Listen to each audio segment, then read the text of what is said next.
¿Qué tal? Muy buenas noches, Pedro. Nuevamente Buenas noches, un gusto Andrés. compartir este especial con vos. Bueno, a la gente decirles que vamos a estar 1 hora y media compartiendo toda la información de último minuto de lo que tiene que ver con Brasil, con Lula, con esta situación histórica en el país vecino, ¿no? Efectivamente, Lula preso en Curitiba. Mucha información de las últimas 24 horas. Vamos a actualizarla.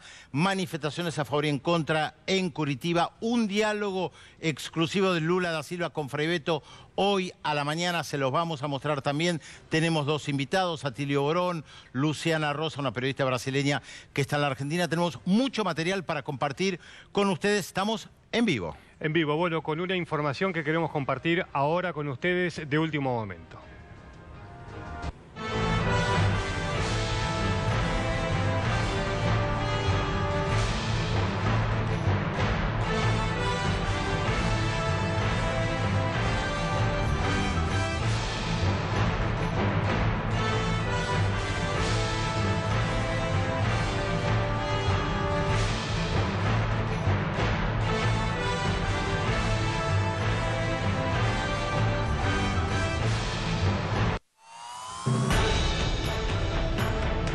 Bueno.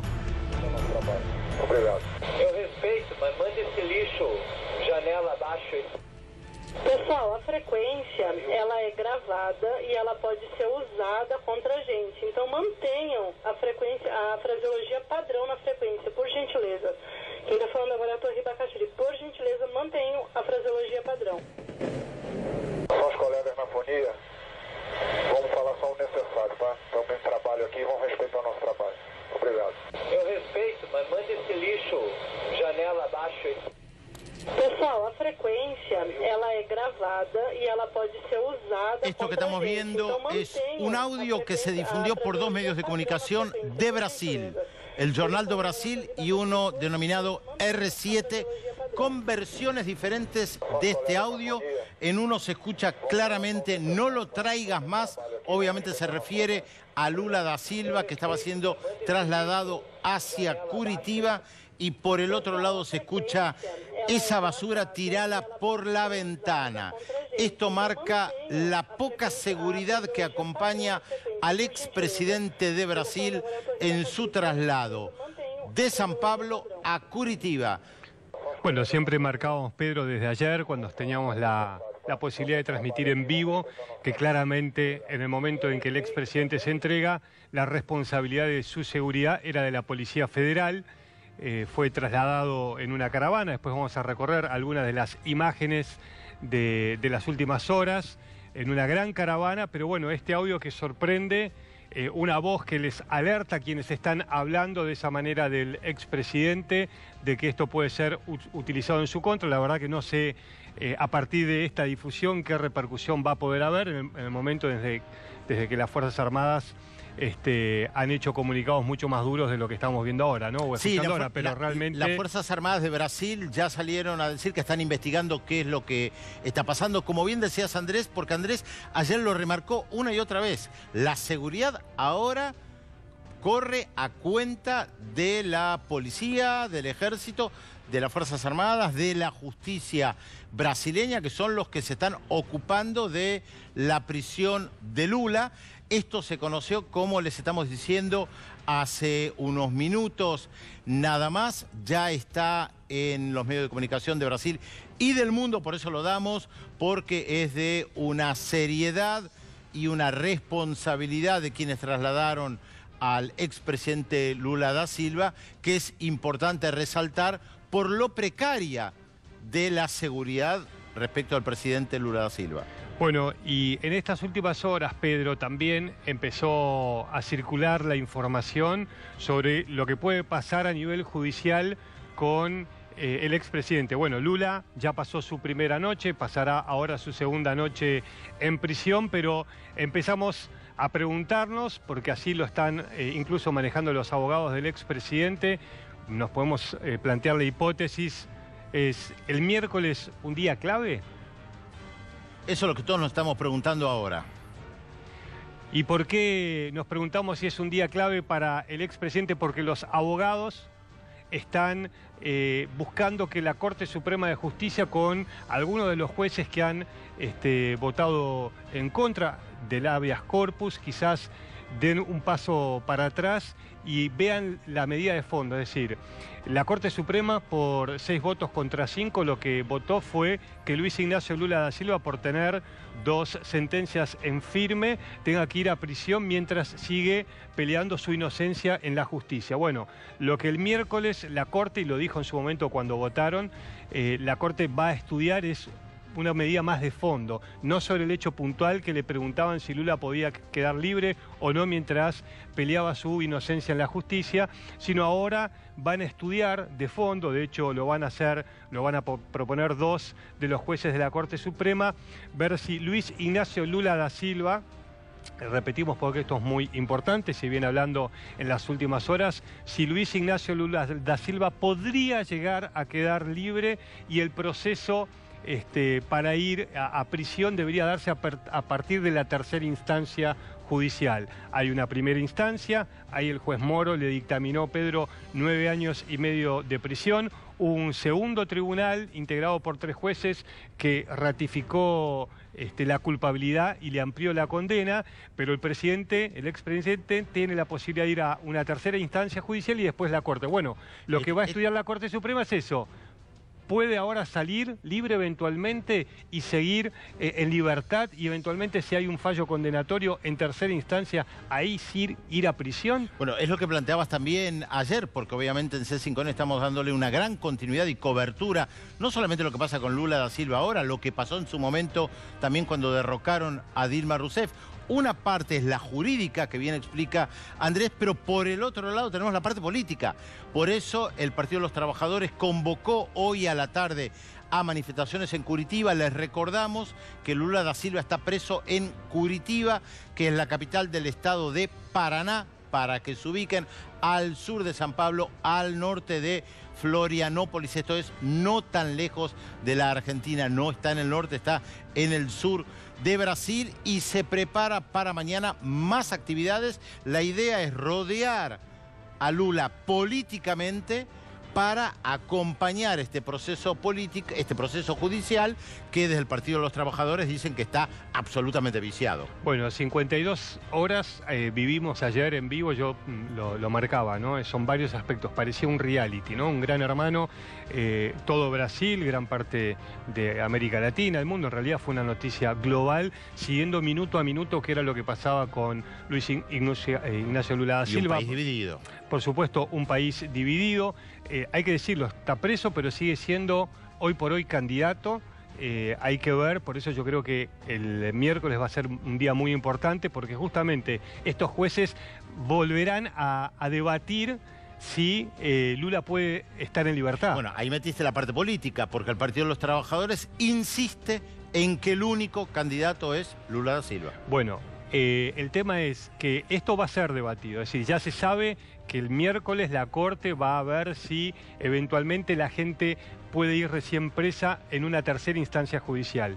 Si la Corte decide esto y suponte que ratifica que esto es en una tercera instancia, Luis Ignacio Lula da Silva podría quedar libre, pero también muchas de las personas que fueron encarceladas durante el proceso del Lavallato, que ya tiene 4 años, y hay decenas y decenas de personas en prisión. Por eso la decisión de la Corte va a ser muy importante, pero si hay un solo juez de los 11 que dice, bueno, está bien, lo tomo, pero déjenme un tiempo para estudiarlo, ahí sí la situación se podría complicar para el expresidente, porque podría durar un plazo indefinido. Sí, hay mucha especulación respecto de lo que va a pasar, desde lo jurídico como desde lo político. Estamos frente a un escenario novedoso por lo que significó en estas últimas 48 horas el hecho de que Lula da Silva se mantuviera en San Bernardo, en el sindicato metalúrgico, donde nació su discurso de ayer, justamente fue: aquí yo nací, aquí yo me formé, aquí me desarrollé, estoy rodeado de la gente que siempre estuvo conmigo. Incluso usó, no es una metáfora, usó algo para ilustrarlo, todos aquellos de saco y corbata que siempre venían a palmearme la espalda, ahora no están. ¿Quiénes están? Los que estuvieron siempre, los pobres, mi gente, los sindicalistas, los trabajadores. De ahí vine, acá estoy, este es mi lugar y si tengo que ir a la cárcel voy. Bueno, él en algún momento, vamos a ver un poquito más adelante, una entrevista que dio en el sindicato metalúrgico,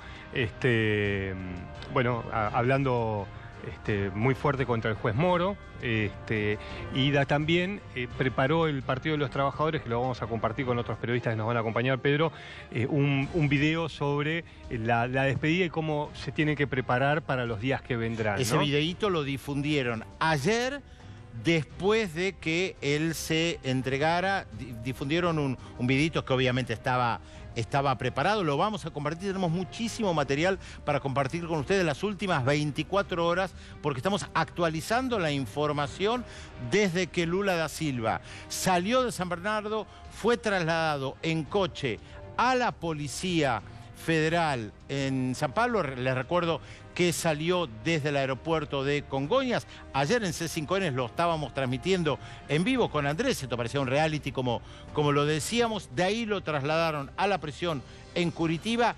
Hoy a la mañana habló con Frei Beto, una persona que lo acompañó durante mucho tiempo, que a pesar de las diferencias que en algún momento tuvo Frei Beto con el Partido de los Trabajadores, una persona reconocida mundialmente, estuvo con él. Tenemos ese material.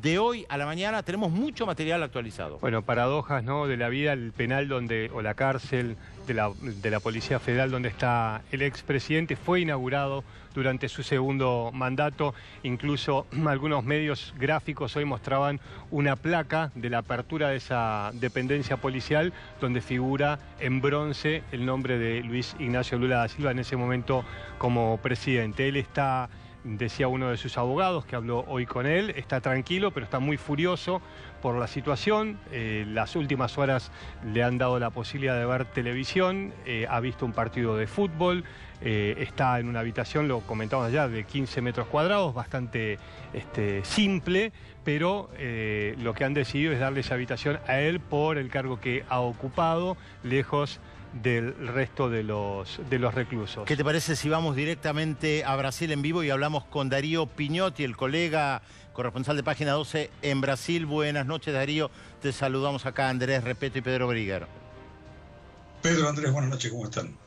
¿Qué tal? ¿Cómo te va, Darío? Bueno, ¿cuál es la situación ahora, por estas horas en Brasil, ¿no?, después del terremoto que significó detener y llevar a prisión a Luis Ignacio Lula da Silva? Hay una noticia y una versión. La noticia más importante en todo caso es que continuaban llegando hasta media tarde de hoy a Curitiba, la capital del sureño estado de Paraná, colectivos varios, decenas, según la información que recogimos, procedentes de otras ciudades y de otros estados para sumarse a la vigilia montada a algunas cuadras, y ahora explicaré por qué algunas cuadras, de la Superintendencia de la Policía Federal en esa capital. ¿Por qué no frente a la superintendencia? Porque ayer hubo una represión policial de magnitud, fueron heridos 9 manifestantes, entre ellos 3 chicos, que se habían acampado frente a esa sede policial y que comenzaron a avivar cuando Lula, el colectivo que transportaba, el helicóptero que transportaba a Lula, aterrizó en el helipuerto de esa sede policial, en donde desde ayer está alojado Lula, en rigor desde el sábado por la noche. Pero lo que surgió hace algunas horas, y esto todavía no es una información confirmada, pero comienza a tener visos de tal, son 2 grabaciones, una publicada por el sitio de noticias R7 y otra por el diario Jornal do Brasil, en las cuales, palabras más, palabras menos, los tripulantes de la aeronave que transportaron a Lula desde San Pablo hasta Curitiba habrían hecho comentarios intimidatorios, uno de los cuales, por ejemplo,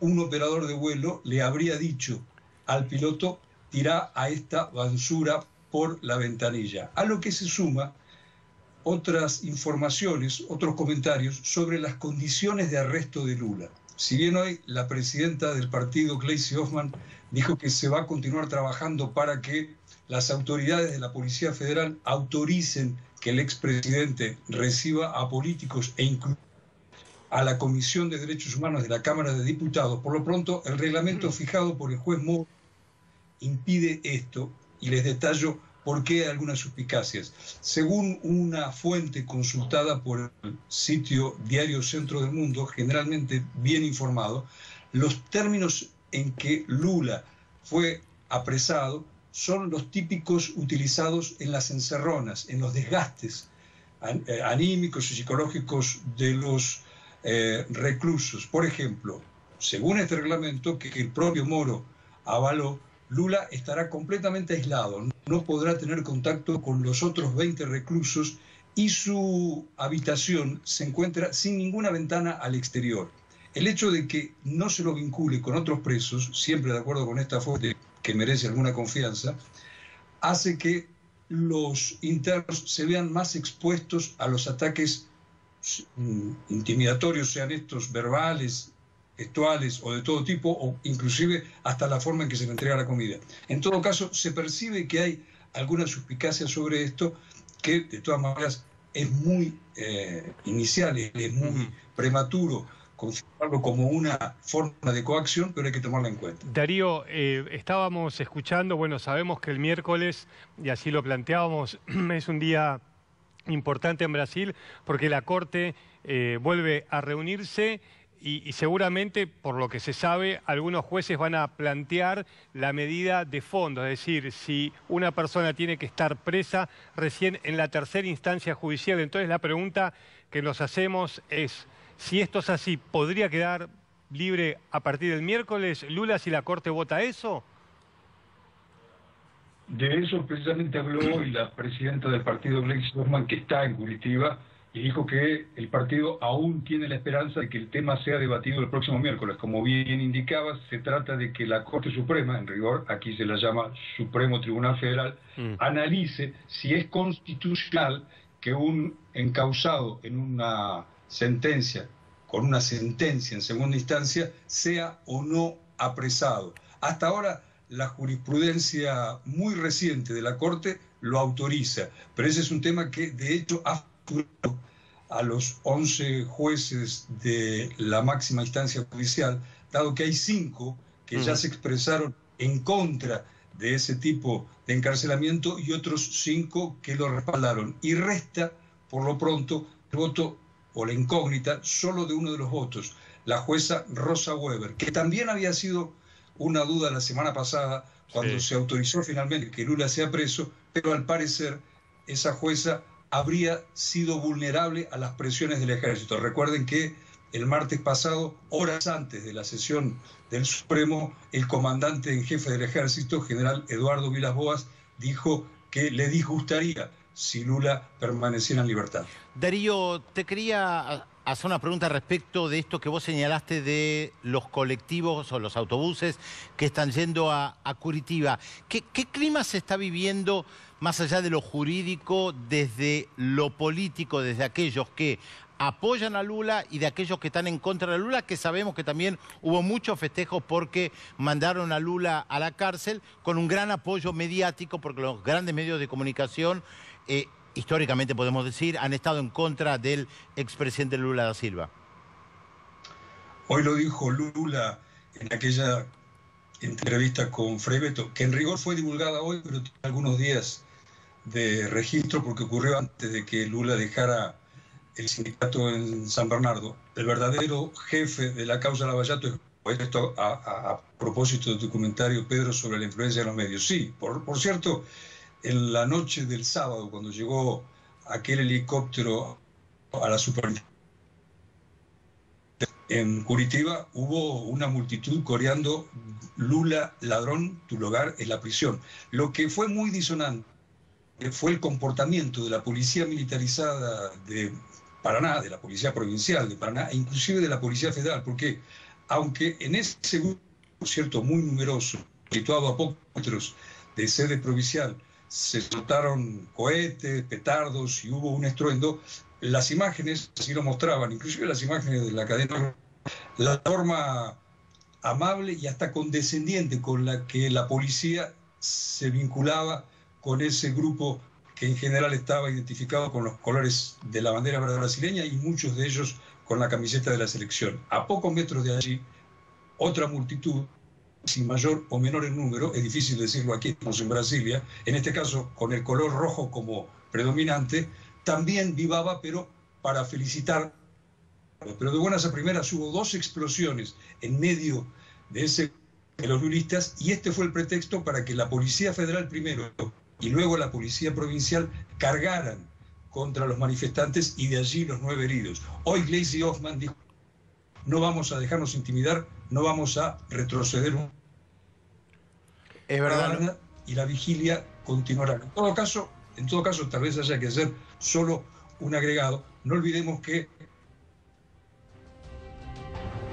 estamos teniendo algunos problemas con la comunicación. Ustedes saben, estamos en vivo y esto pasa en la televisión en más de una oportunidad, de un gran esfuerzo que estamos haciendo para comunicarnos permanentemente con Brasil. Estamos acompañados con Atilio Borón, politólogo, doctor en Ciencias Sociales, por supuesto, también, y Luciana Rosa, periodista brasileña que nos acompañó los otros días también. A ver, Atilio, te preguntaría primero, ¿cómo lo ves desde el contexto latinoamericano, más allá de lo que está pasando puntualmente en Brasil? Porque de hecho hay mucha expectativa en la Argentina respecto a lo que está pasando en Brasil. Realmente es, no sé si asombroso o no, pero hay mucho interés de lo que está pasando en Brasil y en otros países de América Latina también.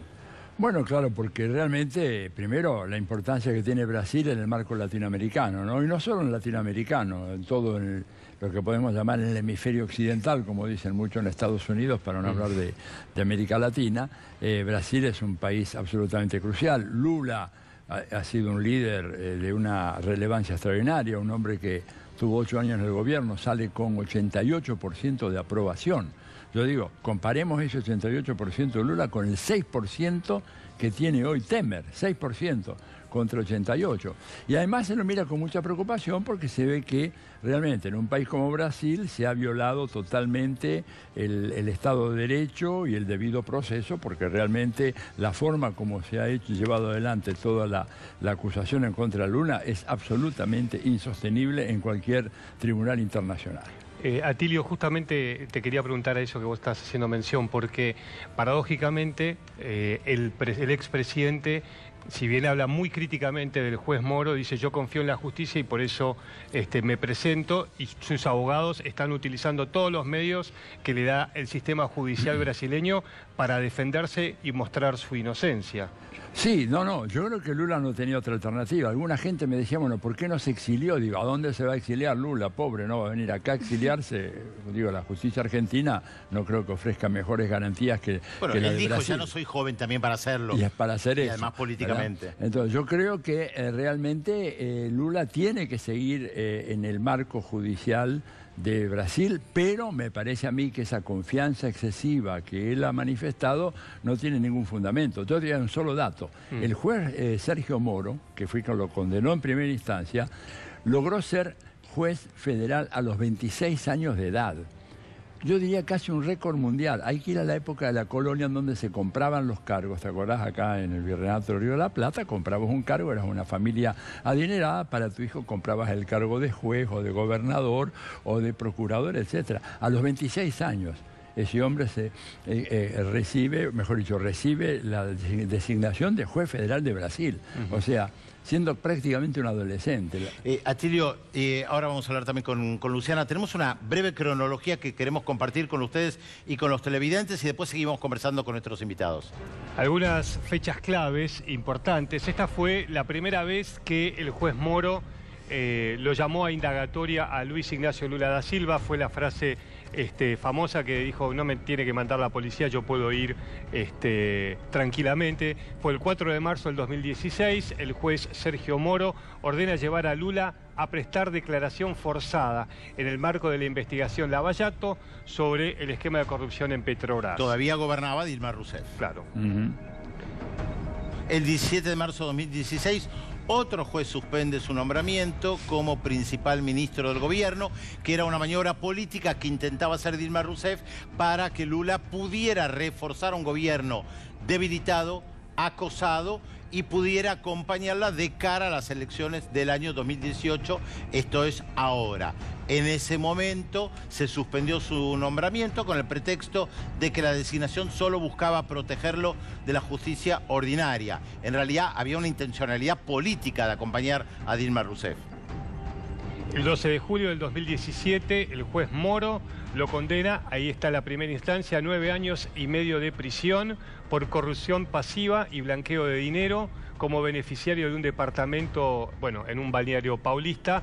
El departamento había sido construido por la constructora OAS. El famoso triplex que él siempre negó que le perteneciera, ya durante el gobierno de Michel Temer, después del derrocamiento de Dilma Rousseff el 31 de agosto de 2016. Y acá ya entramos en este año, cuando el Tribunal de Segunda Instancia eleva la pena a 12 años y 1 mes de reclusión. Bueno, 7 de abril 2018, 2 días después de que el juez Moro ordenara su detención, Lula finalmente se entrega a la policía, no como se lo había pedido el juez, sino después de la misa, después de dar un discurso muy importante de 55 minutos, finalmente se entrega a la Policía Federal. Y vamos a dar algo de hoy que, como bien señalaba Darío Piñotti, es el conversatorio o la conversación entre Lula da Silva y Frei Betto, grabada pero difundida hoy. Está claro que el Partido de los Trabajadores está jugando mucho a través de las redes sociales, poniendo materiales todo el tiempo para actualizar y mantener la vigencia de lo que está pasando. Ahora Luciana seguramente nos va a ayudar un poco con la traducción, pero escuchemos a Lula da Silva e Frei Betto. Eu estou indo lá para Petrópolis, é um encontro do grupo Emaús, que é todo o pessoal da Teologia da Libertação, o pessoal que assessora os movimentos pastorais e movimentos sociais. Você conhece quase todos lá. Le pregunta a Lula si conoce dia, se comenta que conoce la gente de las pastorales y otros movimientos sociales. Na primeira vez que você foi preso nos anos 80 e hoje estou aqui de novo. Que ele estava na primeira vez que foi preso, Lula, e que estaria ayer allá. Tranquilo, nervoso. Primeiro foi uma alegria o Beto passar aqui. Primeiramente dice que es una alegría que Beto pase por allá. No sindicato outra vez. O pessoal não deixou ir para casa ontem. Eu queria dar um abraço nos companheiros e nas companheiras que vão participar. Le dice que le gustaría abrazarle a los compañeros que lo acompañaron en este momento. E dizer que você me prometeu o cachecol vermelho. Juega con Leonardo Boff, que le prometió Olha, dizer para vocês que eu estou muito tranquilo. Una bufanda roja y que estaría como provocando a la oposición a la derecha. Eu tenho dito que o que me faz ficar bem lo que me hace quedar bien da minha consciência. es la tranquilidad de mi conciencia. Eu duvido que o Delanhol, eu duvido que os caras que fizeram que duda que Delanhol y los otros tipos que hicieron esa injusticia con él puedan dormir todas las noches con la conciencia tranquila. Eu digo que ele deve estar com a consciência pesada. Ellos deben estar con la conciencia pesada. E a minha consciência é uma consciência leve, porque mi conciencia es una conciencia liviana. Eu sei das mentiras que eles inventaram, das mentiras que eles estão contando. Eu sei do papel com a imprensa tentando me destruir. Mas eu construí, o Boff sabe disso, uma consciência. Eu construí, o Boff sabe isso, uma consciência. Não era para parar na Dilma. Eles não queriam mais de que o golpe não era para parar em Dilma. Eles não querem mais política de inclusão social. No quieren que el pueblo porque ellos no quieren justicia social, no quieren que el pueblo acceda a las universidades, que ande en aviones. Do bem-estar, ou seja, só o fato do pobre comer bem parece que solo el hecho de que el pobre pueda comer bien los molesta. Então é o seguinte, gente, eu estou muito tranquilo, muito eu estou muito tranquilo. Ainda não tenho uma decisão precisa do que eu vou fazer. Eu todavía não tenho uma decisão precisa do que vou fazer. Eu estou meditando. E vou tomar a decisão correta. Vou tomar a decisão correta. Da prisão pelo Moro é porque eu sou o sonho de consumo. A decisão da prisão por Moro é porque sou o sonho de consumo. Com o meu nome, que eles e a Globo fazem todo o santo dia, não pode ter um fim. Porque a difamação que ele e Globo fazem de meu nome todos os dias não deve ter um fim até que me encarcelem. E acabe com esse negócio da condenação na segunda instância e nós não prendemos o Lula. Porra, assim não vale. ¿Cómo vamos a llegar a la condena en segunda instancia sin prender a Lula? quem sabe, subordinação à Rede Globo de televisão. Y que Moro es un juez muy vanidoso y capaz subordinado a la Rede Globo. El proceso todo el Lava Jato. É a única razão, a única explicação que eu encontro para essa loucura, porque nós temos um recurso ainda. Y es la única explicación que encuentro para esa locura. Então, gente, ó, tranquilidade. Engraçado. Le llama la tranquilidad a la gente. Que 1980. Estou muito mais tranquilo. Que dice que está mucho más tranquilo hoy, ayer, que en 1980, cuando fue a la cárcel. Foi o Beto que levantou, bateu na minha porta. Que también en aquella ocasión fue Beto que le tocó la puerta para avisarle que la policía estaba por prenderle. Mas eu me troquei. E aí eu fiquei muito agradecido porque eu estava no carro e estava uma cerração muito grande. Y yo me quedé muy grato a él porque yo estaba adentro del auto yendo a la cárcel. Había mucha neblina, mucha néboa. Y yo temía por mi vida, pero ahí me avisaron que ya se había hecho la denuncia sobre malos tratos y ahí yo me quedé tranquilo. Para que essa alucinação, essa doença, sabe, que é uma mente doentia do Moro. Eu fui prestar depoimento, Beto, é uma La mente de Moro es una mente enferma. É uma obsessão em que a mentira não tem limite. Y cuando fui a prestar depoimento, tuve la sensación de que la mentira no tiene límites cuando me enfrenté a Moro. Leve, com a consciência tranquila, de que pode demorar um pouco, mas não vou ver. Yo voy liviano con la conciencia tranquila de que puede tardar un poco, pero espero que sea justicia. Se Deus quiser, quem sabe a semana que vem estaremos juntos. Y que la semana que viene estaremos juntos. Perdón. Qué interesante el detalle, porque recordémosle a los televidentes que esto fue difundido hoy. Está hablando con Frei Beto, que es un teólogo que pertenece a la corriente de la Teología para la Liberación, y menciona a Leonardo Boff,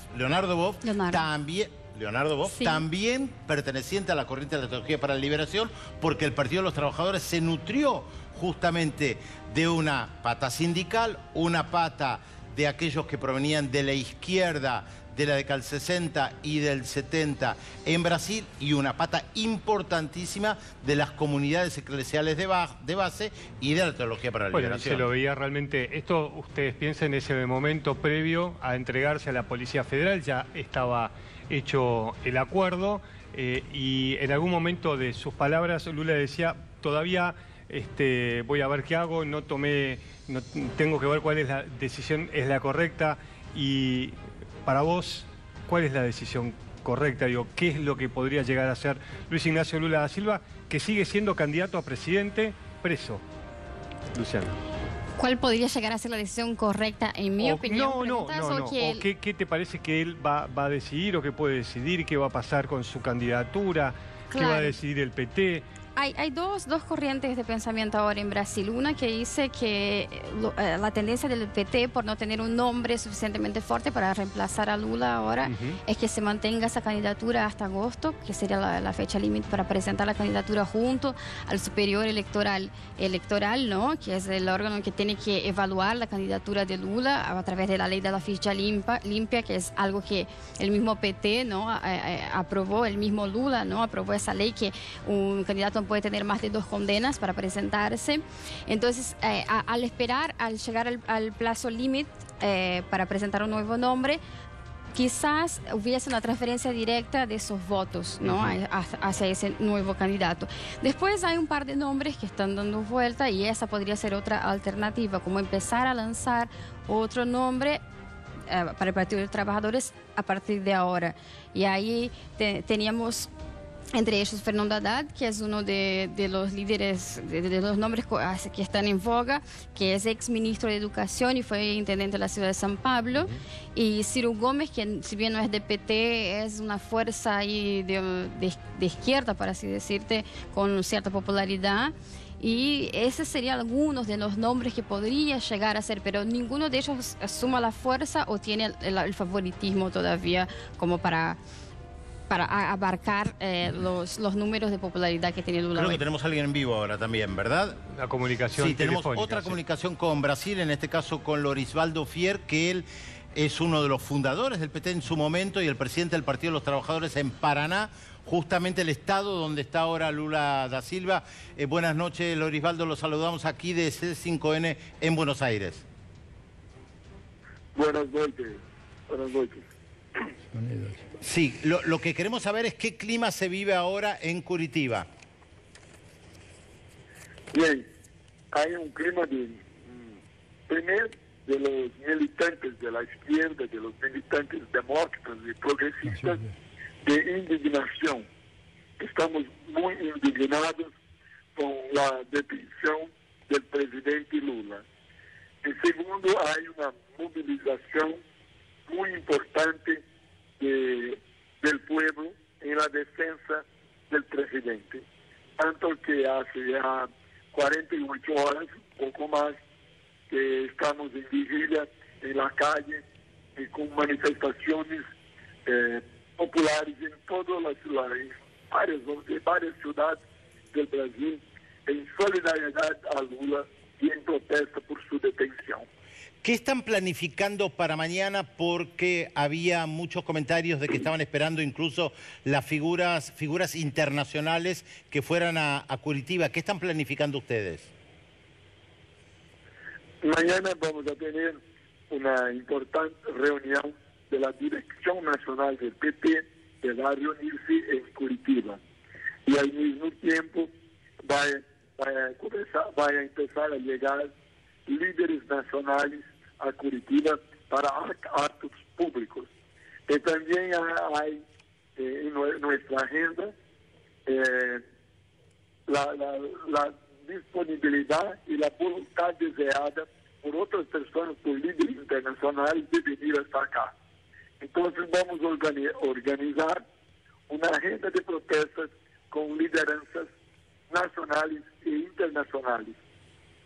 Lorisvaldo, Andrés Repetto lo saluda. Un gusto, un placer hablar con usted.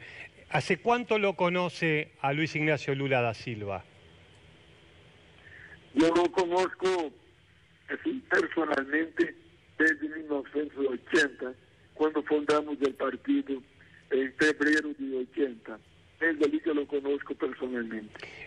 Escuchábamos hoy un audio del expresidente, una entrevista, donde él decía que todavía no sabe qué va a hacer, está estudiando cuál va a ser la decisión correcta.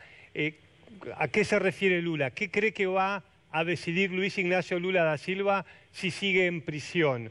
¿Con quién va a seguir como candidato del PT? Aquí en Brasil hay una legislación electoral que se aplica a partir del momento que se inscribe el candidato. No importa en qué condiciones que está la persona, el ciudadano. Entonces, el 15 de agosto vamos a inscribir el presidente Lula como nuestro candidato. Algunas personas nos preguntan, caso esté en la cárcel, ¿será nuestro candidato? Porque la disputa judicial en otro tribunal, en el tribunal electoral. Y después de inscrito, empieza todo el debate sobre la legalidad de la candidatura. Entonces, esta es nuestra propuesta y así será hecha. Lula es nuestro candidato a presidente. Lorisvaldo, buenas noches. Atilio Borón le habla. Quería preguntarle, se está diciendo en algunos círculos de que el PT estaría pensando en someter a consideración de diversos organismos del sistema de Naciones Unidas el encarcelamiento del presidente, el expresidente Luis Ignacio Lula da Silva. ¿Tiene alguna información que nos pudiera ilustrar al respecto? Sí, Lula es un prisionero político. Todos nosotros acá de Brasil lo sabemos. Se fue creado un grupo de abogados que están estudiando la posibilidad de hacer recursos internacionales junto a organismos judiciales internacionales denunciando la situación del preso político Lula y solicitando la intervención o mismo el juzgado Brasil, nuestro país, por tener este preso político. Entonces hay esta disponibilidad y esta voluntad de algunos o de la mayoría de los dirigentes del PP. Lorisvaldo, usted dijo, ya lo conoce hace varias décadas, a Luis Ignacio Lula da Silva, ha sido uno de los fundadores del Partido de los Trabajadores, nos acaba de dar la primicia de que ustedes van a inscribir oficialmente a Lula como candidato del Partido de los Trabajadores. Se habló en las últimas horas sobre la posibilidad de que la Corte Suprema estudie el caso de fondo de la detención de Lula da Silva el próximo miércoles, y la pregunta que le hago es, ¿puede haber un cambio de opinión en la Corte Suprema y en los próximos días Lula podría quedar libre? Nuestra Constitución está escrito que las personas pueden ir a la cárcel después de transitado en juzgado todo el proceso. Este artículo de la Constitución no está siendo respetado. En decisión anterior, la Corte anticipó diciendo que cualquier condenado a la segunda instancia se debería ir a la cárcel, que es el caso de Lula. Pero el caso de Lula es muy complejo, porque Lula no cometió el crimen. Lula está siendo condenado porque puede vencer las elecciones. Es una condena política y no una condena por crimen, porque Lula es inocente. Entonces, en esta próxima semana, se puede reunir la Corte Suprema y decidir que lo que vale es lo que está escrito en la Constitución, porque así interpretan muchos abogados y muchos importantes y ilustres juristas brasileños. Entonces esperamos que la Constitución sea aplicada, que el tribunal recupere la idea de la Corte, de la Constitución, porque esto se ocurrió justamente para punir a algunas personas que habían tenido mandato político. La justicia interviniendo en la política. Entonces hay que tirar esto, hay que volver a aplicar la Constitución. Y pues aplicando la Constitución, Lula estará libre. Lorisvaldo Fier, le agradecemos mucho esta comunicación. Sabemos que también es tarde en Brasil. Ustedes están agotados siguiendo minuto a minuto lo que está pasando en Curitiba. Ya nos dijo que mañana van a continuar las movilizaciones. Y le queremos decir que también en la Argentina, no solamente que la gente está pendiente de lo que está pasando, que incluso en un recital hace minutos nada más, donde se presentaba Elsa Suárez, una cantante brasileña, pasó esto que les vamos a mostrar a ustedes, lo compartimos.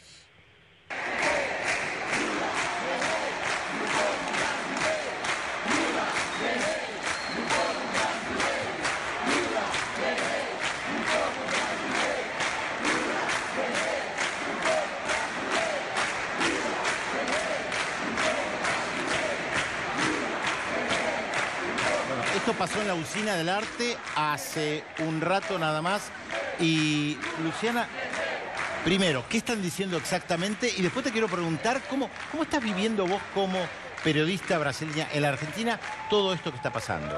La multitud que está ahí en el concierto de Elsa Suárez, al cual a mí me gustaría mucho haber participado, pero por todo lo que está haciendo ese proceso, acompañarlo desde acá, no puede estar. Dicen Lula, guerrero del pueblo brasileño. Y nada, hubieran muchas manifestaciones con carteles, también hubiera manifestaciones en Brasil, ¿no? En ese sentido de apoyar al expresidente. Es complicado vivir, o sea, todo el proceso por el cual está pasando Brasil, desde que se sacaron a Dilma, del proceso en contra de Dilma, es algo súper difícil de seguir, de acompañar, y principalmente nos duele mucho a nosotros que no estamos viviendo en el país, porque ver la derrocada del sistema democrático que fue construido de una manera tan ardua, tan difícil en Brasil, y que en poquísimos meses, en poquísimos años esté yendo a la ruina de la manera que se está yendo, es realmente muy complicado, ¿no? O sea, informarse, estar empapado de todo lo que está pasando allá, pero también saber cómo actuar, ¿no? Y ver que hay un nivel de decepción del pueblo brasileño que no está yendo a las calles de una manera tan masiva y viviendo acá en Argentina, viendo que ustedes se manifiestan con mucha más frecuencia que nosotros. Bueno, son también. Tradiciones diferentes, tampoco hay por qué comparar exactamente. Obviamente, pero uno siente, o sea, a partir de que ves la idiosincrasia también de otro pueblo como el argentino, que capaz nos faltaría un poquito más de eso, de imponernos, de tenernos un poco más de fuerza o de presencia ahí en las calles, ¿no? Que eso, si bien muchas veces no cambia decisiones, pero por lo menos manifiesta una voluntad popular, y eso sería súper importante si pasara un poco más a menudo en Brasil, ¿no? Luciana, Atilio, bueno, aquí nos están viendo. Queremos compartir un poco la cronología. Vimos algunas fechas claves de este proceso del Lava-Jato. Vamos a ver algunos de los momentos de estas 52 horas fueron hasta que Luis Ignacio Lula da Silva quedó detenido en Curitiba. Los momentos más importantes. Vamos primero con el discurso de Luis Ignacio Lula da Silva. Bueno, vamos a escuchar el discurso, el último hasta ahora, ante la multitud de Luis Ignacio Lula da Silva. Eu vou cumprir o mandato. E vocês vão ter que se transformar. Cada de vocês não vão mais chamar Chiquinha, Joãozinho, Zezinho, Albertinho. Todos vocês daqui para frente vão virar Lula. Se dependesse da minha vontade, eu não iria, mas eu vou. Eu vou porque eles vão dizer a partir da manhã que o Lula está foragido, que o Lula está escondido. Não, eu não estou escondido. Eu vou lá na barba deles, para eles saberem que eu não tenho medo, para eles saberem que eu não vou correr e para eles saberem que eu vou provar a minha inocência. Eu não estou acima da justiça. Se eu não acreditasse na justiça, eu não tinha feito partido político. Eu tinha proposto uma revolução nesse país. Vou atender o mandato deles. E vou atender porque eu quero fazer a transferência de responsabilidade. Eles acham que tudo que acontece nesse país acontece por minha causa. Conta desse crime que já tem uns 10 processos contra mim. E se for por esses crimes de colocar pobre na universidade, negro na universidade, pobre comer carne, pobre comprar carro, pobre viajar de avião, pobre fazer sua pequena agricultura, ser microempreendedor, ter sua casa própria. Se esse é o crime que eu cometi, eu quero dizer, eu vou continuar sendo criminoso nesse país, porque vou fazer muito mais. Que realmente no se ven a menudo de un dirigente político de la magnitud de Lula da Silva, expresidente, sacado por una multitud, y además el crimen de la inclusión. Lo que insiste permanentemente Lula da Silva es que el crimen que él cometió es y sigue siendo tratar de incluir a millones de personas que han sido históricamente excluidos en el Brasil. Estamos en vivo, vamos a una pausa y vamos a continuar conversando también con Atilio Borón y con Luciana Rosa, con Andrés Repetto, por supuesto en este programa especial que estamos haciendo aquí en C5N.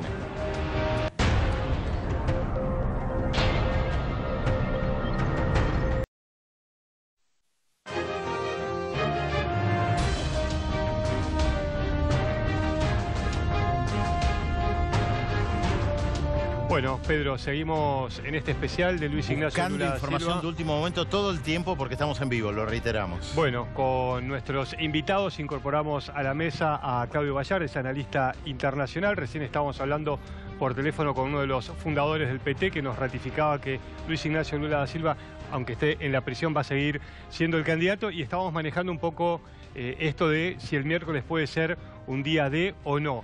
Te hago cortito una pregunta y después queremos compartir con ustedes unas imágenes. El miércoles, ¿te parece que la Corte Suprema de Justicia podría dar vuelta a esto y Lula quedar libre? Yo creo que va a estar muy difícil porque, digamos, la situación política y la gravedad del delito histórico hace que el Poder Judicial necesariamente tenga que jugar una carta institucional o cuasi corporativa con relación al sostenimiento de una situación política. Entonces a mí me parece realmente muy difícil. Está claro que la defensa de Lula y el PT como organización política va a seguir empujando instancias judiciales. A mí me resulta de difícil resolución positiva para Lula la instancia de este miércoles. Ok, pero esto, Atilio, ¿no? Digo, Pedro, qué dinámico que es, ¿no? Porque está preso, pero volvemos otra vez al miércoles, a la posibilidad que por lo menos la Corte lo va a debatir el tema de fondo, ¿no? Digo, cómo lo impredecible nuevamente puede surgir. Te agregaría algo a la pregunta de Atilio, ya que nos dirigimos a vos ahora. ¿Cuánto pensás que puede incidir la movilización política en Curitiba concretamente respecto a lo que pueda pasar el miércoles? No creo que mucho, porque en realidad, un poco lo que decía Luciana, la movilización no ha estado a la altura de lo que esperaba la dirigencia del PT, desgraciadamente. Vos decías muy bien, en Brasil no existe la tradición movilizacionista que hay en la Argentina, ¿verdad? Pensemos que realmente Lula o mismo Dilma sacó 54 millones de votos, ¿verdad? Y cuando fue defenestrada prácticamente había un puñado de miles de personas en la calle. Entonces, yo creo que eso por una parte. Por la otra, el Poder Judicial en Brasil ha estado muy influenciado recientemente por las declaraciones de los militares. No es cuestión menor, cuando los militares dijeron, si ustedes no actúan correctamente, vamos a nosotros a restablecer el orden en Brasil. Entonces, veo difícil que pueda haber una vuelta atrás en ese punto, y esto plantea el tema de que, bueno, Lula desde la cárcel puede transferir su carisma a algún otro candidato del PT o de fuera del PT. ¿Da esto por terminado el ciclo de Lula? Recordemos lo que pasó en la Argentina con Perón. Perón estaba en el exilio y ganaba elecciones acá. Digo, ¿por qué no pensar de que Lula en la cárcel de repente puede potenciar un voto a favor de algún candidato, decía Luciana, Fernando Haddad, puede ser Manuela Dávila también, la candidata al PCdoB, que estaba ahí, que la hemos visto en el escenario, abrazada y levantando el puño, digamos. Guilherme Boulos también, que estaba ahí, él estaba como una juventud. El candidato de los Sin Techo. Que hoy publicaron juntos un artículo. Exactamente. Está Ciro Gómez, ¿no es cierto? También una figura más discutida. Está el gobernador Wagner, también, o sea... Del norte. Del norte. Hay muchas figuras. Y desde la cárcel, Lula, bueno, adquiere una dimensión casi heroica, ¿no es cierto? Entonces también hay Él lo dijo en su momento, si yo voy a la cárcel soy héroe, si me matan soy mártir, claro. Si quedo libre soy presidente. Exacto, claro. ¿Les parece? Vamos a compartir con ustedes, con la gente que nos está viendo, algunas de las imágenes, algunas ya se vieron, otras son nuevas, para hacer un poco el raconto de esto que se vivió realmente, lo digo con respeto, ¿no? Pero como un reality, era el Gran Hermano del minuto a minuto, y eso marca también la fuerza de Luis Ignacio Lula da Silva en la política brasileña. Hasta Globo en su momento pasó en vivo el discurso que acabamos de ver traducido. Bueno, Pedro, estas son las primeras imágenes después de un intento fallido de salir del sindicato. Que ayer transmitíamos en vivo justamente acá en C5N y nos preguntábamos qué iba a pasar. Había una multitud afuera del sindicato que no quería que lo entregaran o que él se entregara a la policía. Ahí está la disputa que puede haber muchas veces entre el carisma o la autoridad política de los dirigentes y una multitud que pide otra cosa.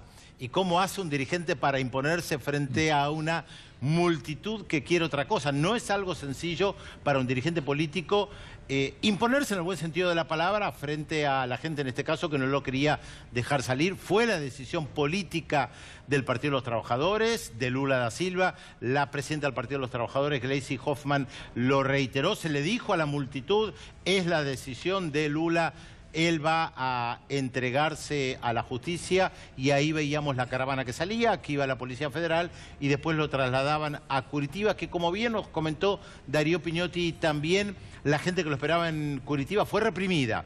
Hay que prestar atención a esto también, porque hubo represión ayer frente a la gente que se estaba manifestando, y hay que pensar que hay un clima de violencia en Brasil, un estado como Río de Janeiro militarizado, balazos a la caravana de Lula da Silva hace unos días, asesinato de una concejala en Río de Janeiro. Y tal vez, Luciana, ya que estás incorporada acá, te pregunto, ¿cómo es el clima de violencia? ¿Te parece atípico? ¿Lo considerás parte de la historia de Brasil o ves que hay un cambio respecto de la magnitud de la violencia? No. ¿O exageramos nosotros cuando lo planteamos? Para nada, hay sí una escalada de la violencia en Brasil, de un estado como de vigila, ¿no? O sea, de un refuerzo de ciertas, o la retomada de ciertas fuerzas, no sé, los militares manifestándose en las redes, el asesinato a 9 tiros de una concejal que estaba, entre otras cosas, en la comisión que tenía que evaluar la ocupación de Río de Janeiro por los militares, por las Fuerzas Armadas.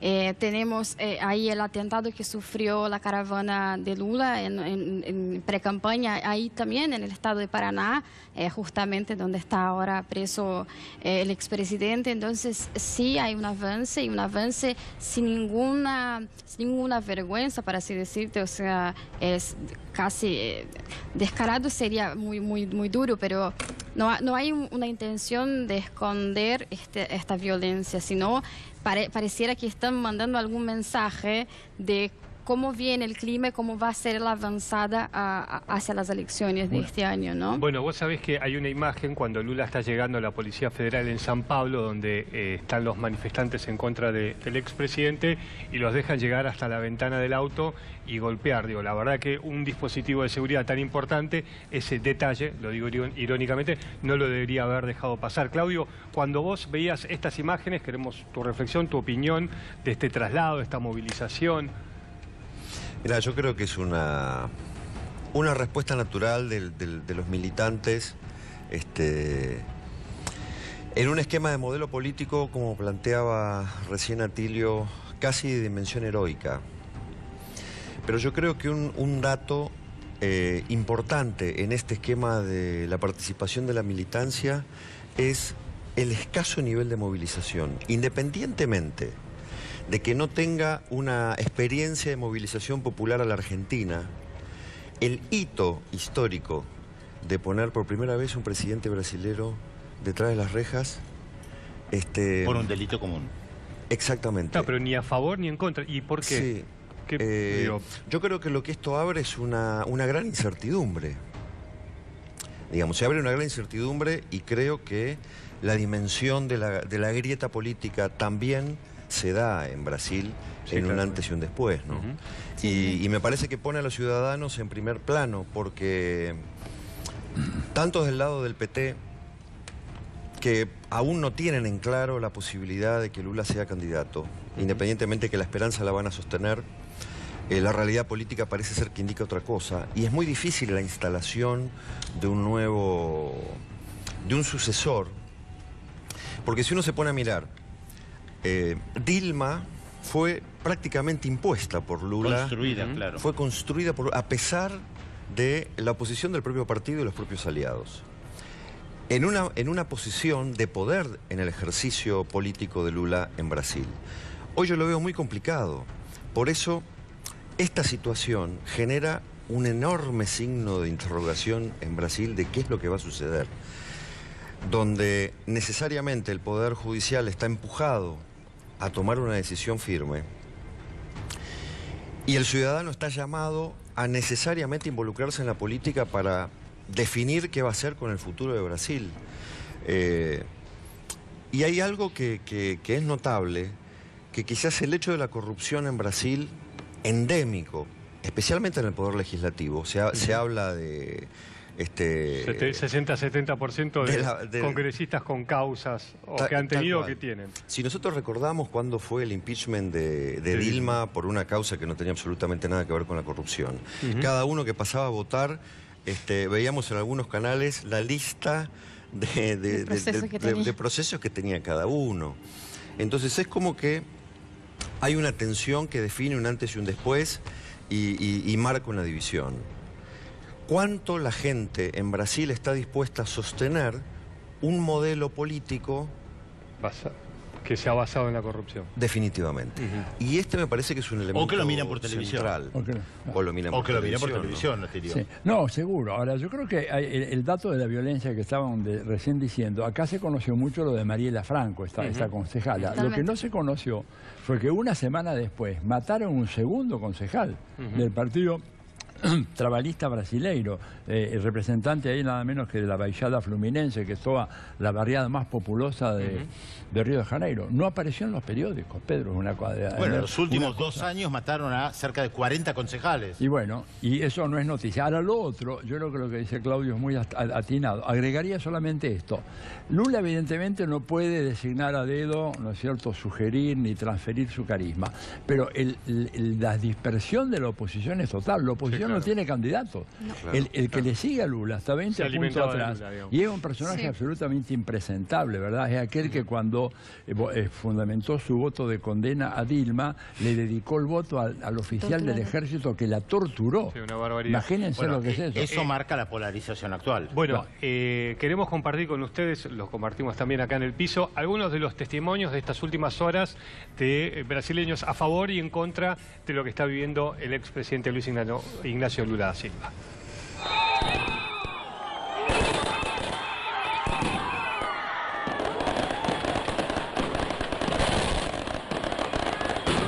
A emoção é de finalmente ver algum tipo de justiça nesse país, ver o Lula preso.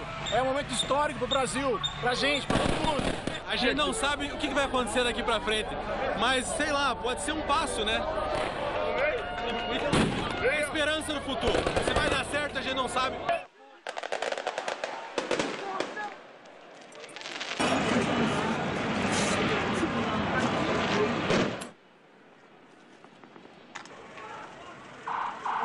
A gente não pode manifestar que é a favor do Lula porque eles metem tiro na gente, é isso que a gente ganha. Olha aqui as crianças. Tá bom pagar essa. Foi a Polícia Federal que tomou o início. Ela foi irresponsável e soltou bomba de um lado só e não do outro. Porque significa que como a perseguição do Lula que eles sempre fizeram, reflete hoje quando eles perseguem a nós, o Partido dos Trabalhadores. Explica. A gente é...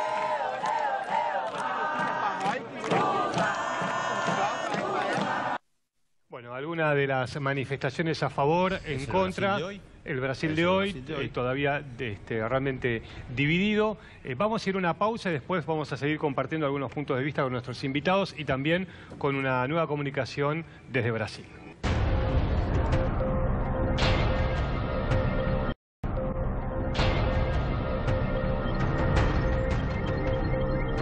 Bueno, y estamos, Pedro, en comunicación con Murillo Matías, es periodista en Brasil. Nos contaba Luciana, nuestra invitada, que él estuvo en la caravana con Luis Ignacio Lula da Silva por el sur del país cuando fue atacada a balazos. Después le vamos a preguntar sobre ese detalle, que ya hay algunas revelaciones en la investigación, pero queríamos saber la información que tenés de lo que está pasando, de lo que está latiendo por estos minutos en Brasil. ¿Qué tal? Buenas noches, ¿cómo estás? Buenas noches, un gusto hablar con ustedes y primero tengo que decir un gusto dividir la pantalla con Luciana Rosa. Estudiamos juntos en Brasil y un gusto reencontrarla en Argentina. Acá en Curitiba ahora sí la movilización muy próximo, muy cerca donde está detenido el expresidente Lula. Esta movilización debe aumentar mucho en los próximos días. Están siendo organizadas caravanas, buses de varios hogares de Brasil para venir hasta Curitiba y mostrar el apoyo popular que hay al expresidente Lula. Yo estuve por 10 días en la caravana de Lula por sur de Brasil y lo que miramos por un lado fue un gran apoyo popular al expresidente, que es importante recordar, salió de la presidencia después de 8 años con 87% de aprobación popular. El Partido de los Trabajadores lograron vencer 4 elecciones consecutivas en Brasil y acá en Brasil hay una derecha muy fuerte, muy organizada. Como estaba hablando en esta caravana, empezó con actos de violencia contra mujeres, después pasóse a tirar piedras en los buses hasta que hubo un atentado y un tiro en uno de los buses en que estaban los periodistas. Hace 2 o 3 días salió la apuración acerca de eso y la policía confirmó que había registro de pólvora en los buses, comprobando la escalada de violencia en Brasil que demuestra el odio de clase que acaba demostrando que existe en Brasil. Solo un punto a más, ustedes están hablando bastante del judiciario.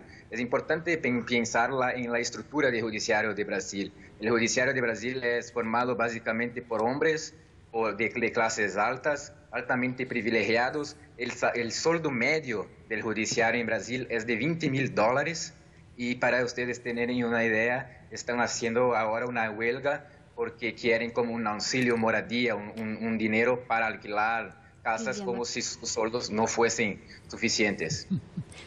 Murilo, buenas noches. Luciana, un gusto hablar con vos también. Me gustaría que vos, que estás ahí en la interna, ¿no?, de todo el proceso, de todo lo que es el día a día de los manifestantes que estuviste en San Bernardo, que estás en Curitiba, nos contara un poco cómo fueron los actos esos de represión, ¿no?, que se vivió desde ayer, con 9 heridos, entre ellos niños. O sea, ¿qué nos podrías contar a ese respecto?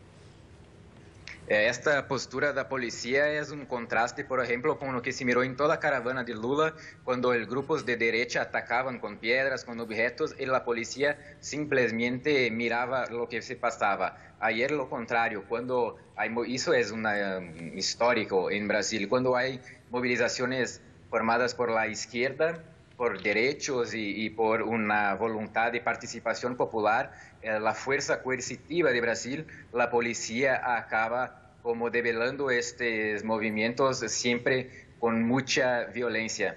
Esta violencia está muy relacionada a la desigualdad social que hay en Brasil.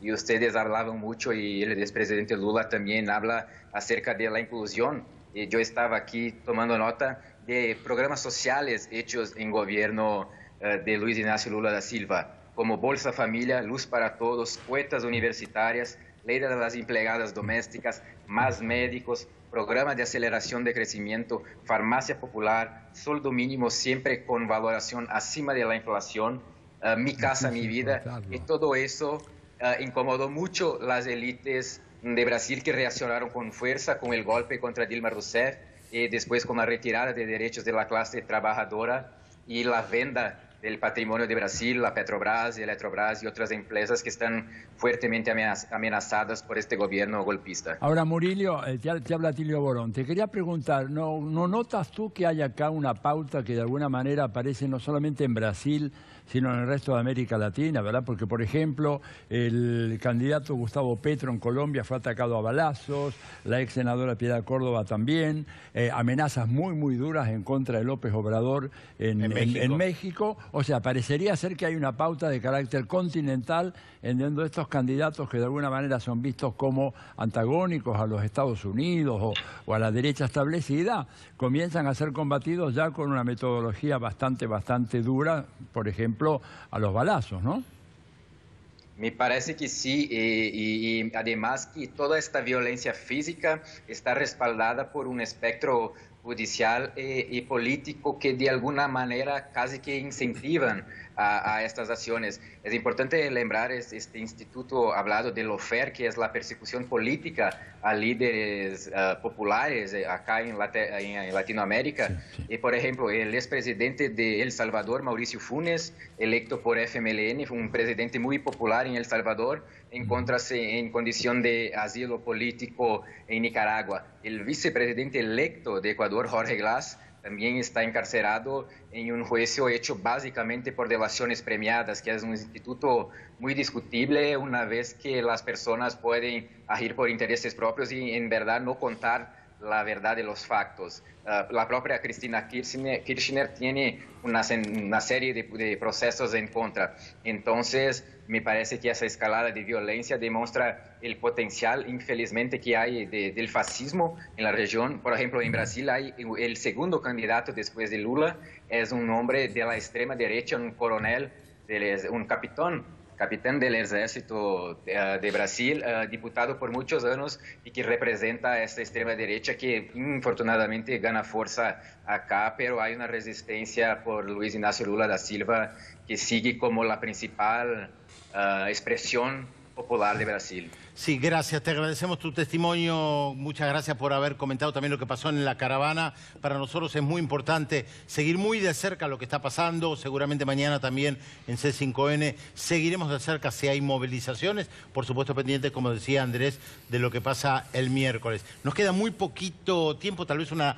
reflexión final porque tenemos el video que difundió el Partido de los Trabajadores, que no queremos dejar de mostrarlo. Bueno, sí, porque aparte creo que marca un poco el resumen de lo que ha sido el gobierno de Luis Ignacio Lula da Silva. Primero, agradecerle a nuestros invitados y creo que claramente la detención ha sido, Pedro, un terremoto político que sacude al Partido de los Trabajadores, pero también sacude a la oposición. Recién Matías estaba hablando de este candidato de extrema derecha que se ha alimentado de la candidatura de Luis Ignacio Lula da Silva. Sí. Claro, a partir de que eventualmente Lula no esté en la campaña, la pregunta es ¿qué va a pasar con su candidatura? Les pedimos una reflexión, 30 segundos, sabemos que no es sencillo, pero nos corre el tiempo.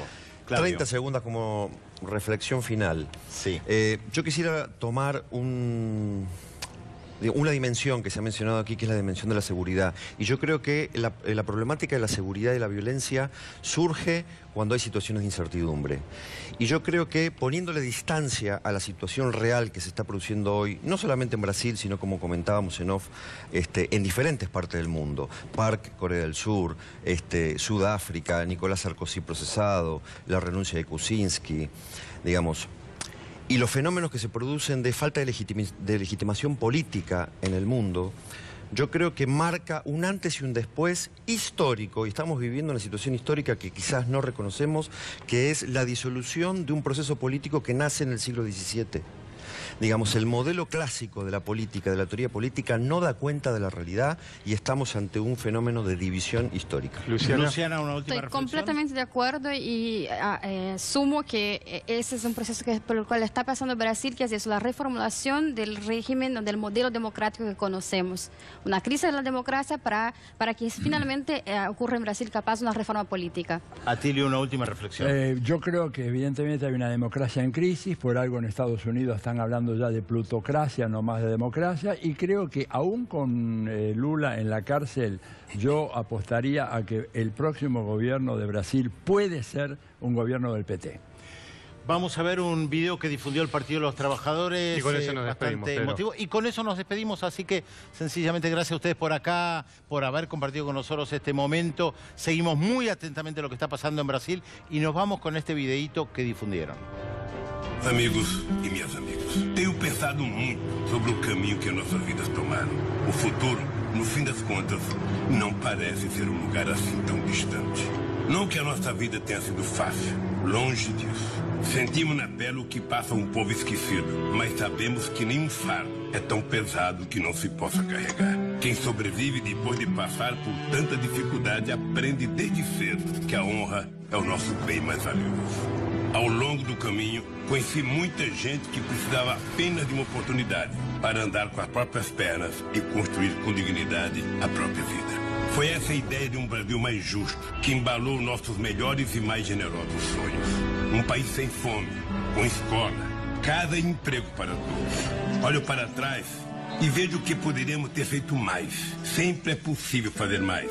Para as oportunidades que criamos num país tão desigual e injusto, parecem ainda maiores nos dias difíceis de hoje. A gente recuperar a autoestima. É possível voltar a gerar emprego com carteira profissional assinada. É possível. Eu já fui preso uma vez.